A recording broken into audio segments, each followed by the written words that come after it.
Assalamualaikum warahmatullahi wabarakatuh. Nama saya Mutiara Viva, saya dari 11 Farmasi A. Di sini saya akan mempresentasikan pengelolaan perbekalan farmasi di rumah sakit.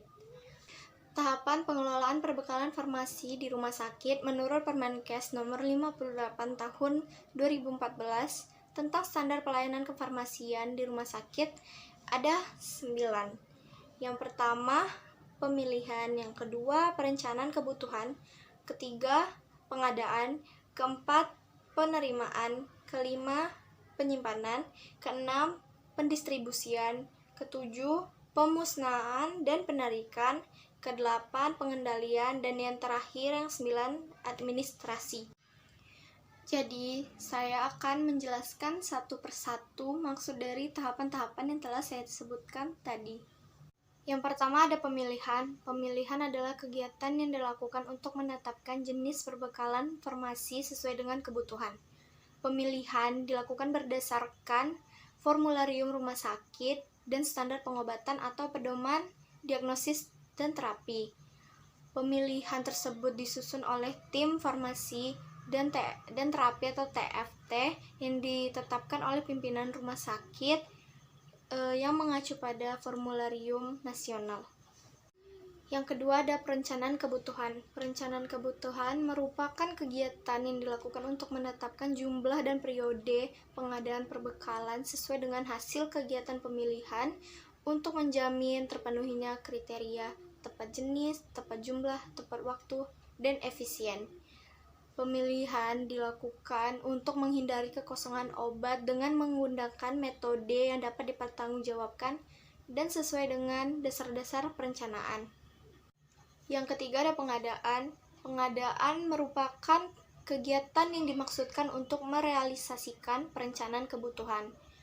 Pengadaan yang efektif harus menjamin ketersediaan, jumlah, dan waktu yang tepat dengan harga yang terjangkau dan sesuai standar mutu.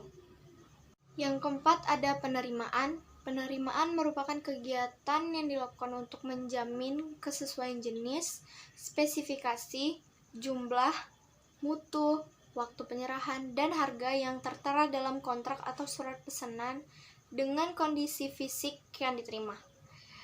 Dan juga ada hal-hal yang perlu diperhatikan dalam penerimaan. Yang pertama, harus mempunyai material safety dataset untuk bahan berbahaya.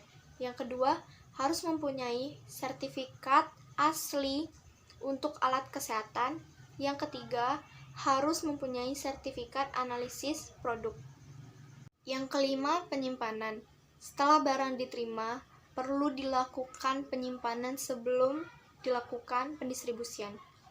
Metode penyimpanan dilakukan berdasarkan kelas terapi, bentuk sediaan, jenis sediaan farmasi, alat kesehatan, dan bahan medis habis pakai, serta disusun secara alfabet menggunakan prinsip first expired, first out, dan first in, first out, disertai sistem informasi manajemen.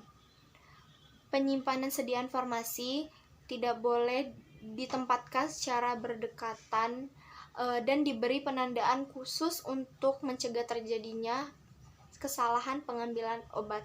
Keenam, pendistribusian.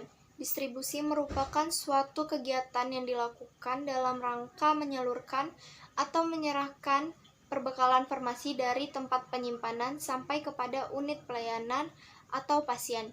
Sistem distribusi unit pelayanan dilakukan dengan cara pertama, sistem persediaan lengkap di ruangan. Yang kedua, sistem resep perorangan. Yang ketiga, sistem kombinasi. Yang ketujuh ada pemusnahan dan penarikan. Pemusnahan dilakukan apabila produk tidak memenuhi persyaratan mutu. Sedangkan penarikan dilakukan apabila izin edarnya dicabut oleh BPOM. Resep yang lebih dari 3 tahun disimpan atau obat-obatan yang telah rusak atau expired itu harus dimusnahkan dan dilakukan oleh panitia pemusnahan. 8. Pengendalian. Pengendalian dapat dilakukan terhadap jenis, jumlah persediaan, dan penggunaan perbekalan. Cara mengendalikan persediaan perbekalan adalah dengan mengevaluasi persediaan yang jarang digunakan dan persediaan yang tidak digunakan selama 3 bulan berturut-turut. Selain itu, pengendalian dilakukan dengan melakukan stock of name secara teratur dan berkala sesuai dengan waktu yang telah ditentukan. Yang kesembilan atau yang terakhir ada administrasi. Administrasi terdiri dari 3. Yang pertama, pencatatan dan pelaporan. Yang kedua, administrasi keuangan. Yang ketiga, administrasi penghapusan. Sekian video singkat dari saya, kurang lebihnya mohon maaf. Wassalamualaikum warahmatullahi wabarakatuh.